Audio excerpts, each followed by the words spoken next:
கண்டிப்பாக ஆதரவாம்.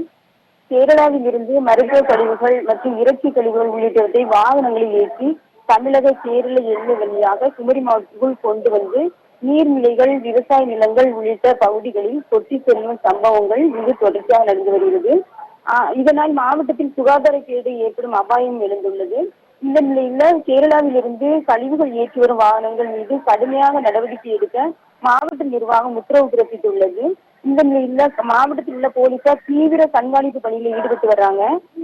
இந்த நேற்று நள்ளிரவு கேரளாவிலிருந்து குமரி கேரள எல்லை பகுதியான கொல்லங்கோடு வழியாக குமரி மாவட்டத்திற்குள் காய்கறி கழிவுகள் ஏற்றி வந்த லாரி ஒன்று நித்திர விலை பக்கத்துல தெரு முக்கு பகுதி வழியாக வந்திருக்குது.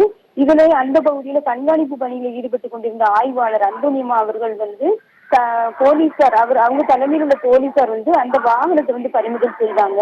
இந்த வாகனத்துல வந்தது பணக்குடி பகுதியை சேர்ந்த சிவா அவரும் அதனுடைய கிளீனர் மணிகண்டன் ஆகிய 2 பேரையும் கைது செய்து அவர்கள்ட்ட விசாரணை நடத்தினாங்க. இந்த லாரியினுடைய உரிமையாளர் யாருன்னு பார்க்கும்போது அவர் வள்ளியூரை சேர்ந்த ஜோஸ்வா என்பது தெரிய வருது. இதனால அவர் மீது வழக்கு பதிவு செய்து விசாரணை நடத்திட்டு இருக்காங்க. இந்த கழிவுகளை கேரளாவிலிருந்து ஏற்றி அனுப்பிய இங்க குமரி மாவட்டத்திற்குள்ள அனுப்பிய நபர் யார் என்ற கோணத்துல இப்போது காவல்துறை அதிகாரிகள் விசாரணை நடத்திட்டு வராங்க.